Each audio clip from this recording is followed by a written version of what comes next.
मैं अयोध्या नगर बोल रहा हूं।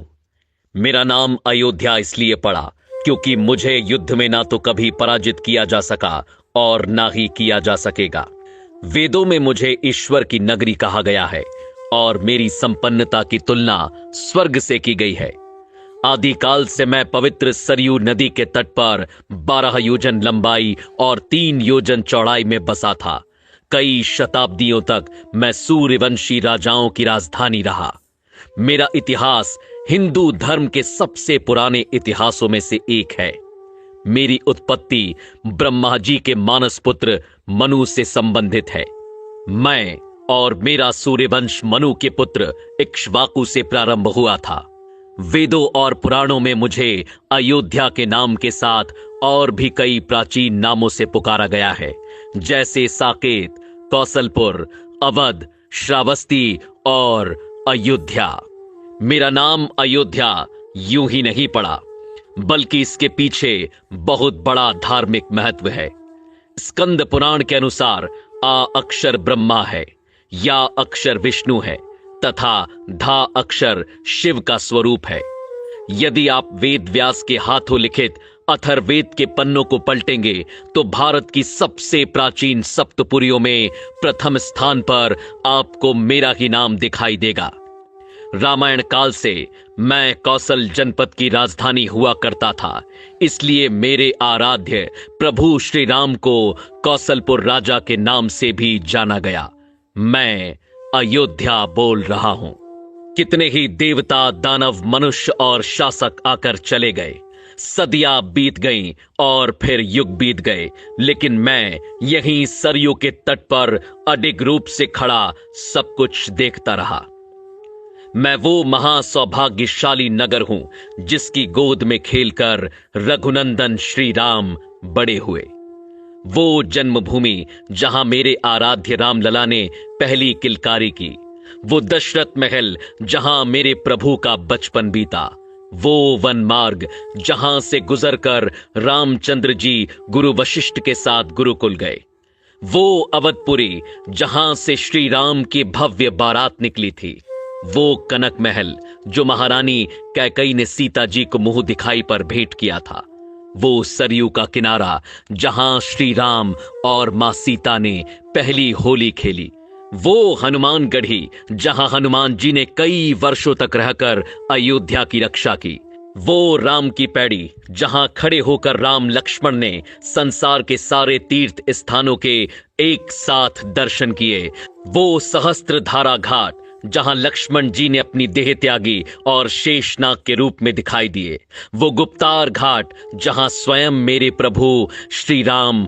जल समाधि लेकर बैकुंठ को लौट गए। मुझसे विदा लेते वक्त उन्होंने मुझे अमर और अजय रहने का वरदान दिया था। मेरी आंखों में बिछो के अश्रु भर आए थे। मैं अयोध्या बोल रहा हूं। यह सभी कुछ अपनी इन्हीं आंखों से देखा है मैंने। मेरे प्रभु जब 14 वर्षों के वनवास पर चले गए, तब मेरे नगर का बच्चा बच्चा रोया था। महाराज दशरथ को मैंने पुत्र वियोग में तड़प तड़प कर अपने प्राण छोड़ते हुए देखा। मैं वहीं उनके पास ही खड़ा था। सभी रोए, लेकिन मैं फिर भी कमजोर नहीं पड़ा। मुझे विश्वास था कि मेरे कोने कोने को अपनी आभा से प्रकाशित करने वाले प्रभु श्री राम एक दिन लौट कर आएंगे। वह दिन भी आया जब सबके प्राणों से प्यारे श्री राम वनवास से लौट कर आए। उस दिन मेरी भूमि पर महादीपोत्सव मनाया गया था। मेरी शोभा को मानो 4 चांद लग गए। मैंने अपनी आंखों से श्री राम का राज्य अभिषेक होते देखा, जिसके पश्चात उन्होंने 11,000 वर्षों तक राज्य संभाला और मेरी गरिमा को सजाए रखा। श्री राम के शासन के वो 11,000 वर्ष जो आप सभी ने केवल पुराणों के पृष्ठों में पढ़े होंगे, मैं उसके एक एक पल का साक्षी हूं। मैं अयोध्या बोल रहा हूं। लेकिन मेरे प्रभु के बैकुंठ लौट जाने के बाद मैंने जो अथाह संघर्ष किया, उसकी आप कल्पना भी नहीं कर सकते। श्री राम के जाते ही संपूर्ण अयोध्या पर बसने वाले मंदिर, राजमहल, घर द्वार, सभी कुछ को मैंने सरयू में समाहित होते देखा।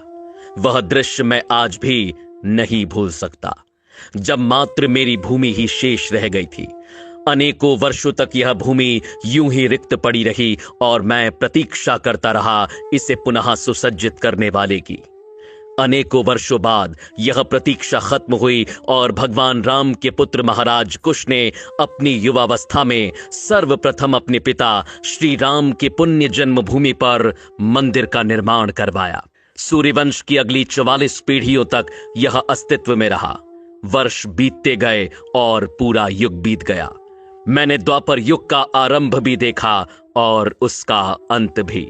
सूर्यवंश के अंतिम राजा बृहदबल की मृत्यु महाभारत के युद्ध में अभिमन्यु के हाथों हुई और उसके बाद मैं एक बार फिर अकेला पड़ गया। कलयुग का आरंभ हुआ। समय के साथ धीरे धीरे मैं लुप्त होने लगा। मेरे अयोध्या नाम को जानने वाले सभी मुझे छोड़कर चले गए। कलयुग के आते ही मेरी फिर से अस्तित्व में आने की उम्मीद टूटने लगी। लेकिन कदापि मेरे आराध्य श्री राम की ही कृपा थी कि कलयुग के आरंभ में एक दिन चक्रवर्ती सम्राट विक्रमादित्य शिकार खेलते हुए मेरी अयोध्या भूमि पर पहुंचे। मुझे एक असामान्य भूमि जानकर उन्होंने खोज आरंभ की और यह ज्ञात किया कि यह श्री राम की अवध भूमि है। तब विक्रमादित्य ने यहाँ भव्य राम मंदिर के साथ साथ 360 मंदिरों का निर्माण कराया, जिनकी भव्यता देखते ही बनती थी। कलयुग में मुझ अयोध्या का अस्तित्व एक बार फिर लौट आया। इसके बाद समय समय पर मैंने अच्छे और बुरे दिन देखे, लेकिन मैं अडिग रहा। साल 1033 में मुगल आक्रांता सालार मसूद ने मेरे मंदिरों को ध्वस्त किया, जिसके बाद गढ़वाल वंश के राजाओं ने फिर मंदिर का निर्माण कर मुझे खड़ा किया। साल 1528 में मुगल बादशाह बाबर के निर्देशों पर फिर मुझे कुचलने की कोशिश की गई और मेरे सर्वस्व श्री राम के पूज्य जन्म स्थान पर बलपूर्वक मस्जिद खड़ी कर दी गई।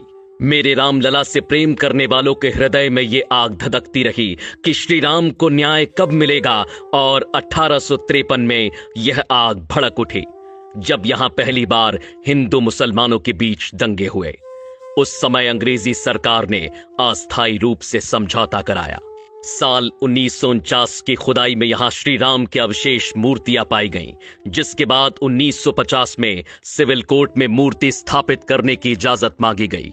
साल 1961 में एक बार फिर मेरी जागती उम्मीदों पर प्रहार हुआ और मेरे आराध्य श्री राम की मूर्तियां हटाने की कोशिश की गई। साल 1984 में विश्व हिंदू परिषद ने मंदिर निर्माण के लिए कमेटी का गठन किया और हिंदुओं को एक छोटी सी विजय के रूप में यहां अपने प्रभु श्री राम की पूजा करने की अनुमति मिली। इसी क्रम में साल 1992 में कई हिंदू संगठनों ने मिलकर मस्जिद के विवादित ढांचे को गिरा दिया, जिसके बाद देश भर में सांप्रदायिक दंगे भड़क उठे, जिसमें 2000 से ज्यादा लोगों को अपने प्राणों की आहुति देनी पड़ी।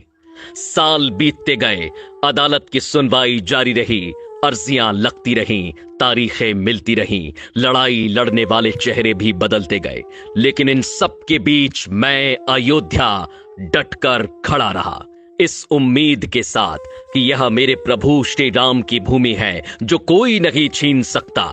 आखिरकार बहुत लंबी प्रतीक्षा के बाद साल 2019 में इस लड़ाई में पहली विजय मिली, जिससे मेरा रोम रोम खिल उठा जब सुप्रीम कोर्ट ने मेरे प्रभु श्री राम के पक्ष में फैसला सुनाया और 2.77 एकड़ भूमि के हिस्से को मेरे रामलला के लिए लौटाया।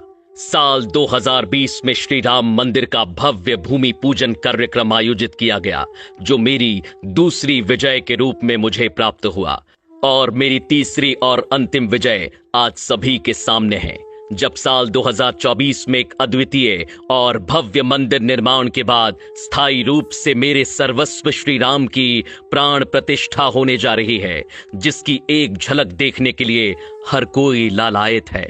मैं अयोध्या बोल रहा हूं।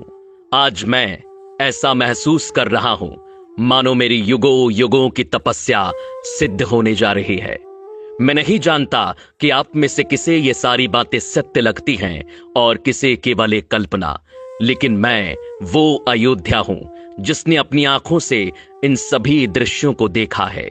युगों युगों से इस कठिन समय को मैंने जिया है, और मुझसे बेहतर भला ये कौन जानता है कि लोग आते जाते रहेंगे, युग बदलते रहेंगे, लेकिन मेरे आराध्य श्री राम हर युग में है, हर काल में है, हर घड़ी में है, दृश्य और अदृश्य दोनों रूप से सदैव यहां उपस्थित रहेंगे। और मेरे उस मंगल भवन के दरबार में देर हो सकती है, लेकिन अंधेर नहीं। जय जय श्री राम। अगर आपको यह वीडियो पसंद आया तो इसे शेयर करना ना भूलें।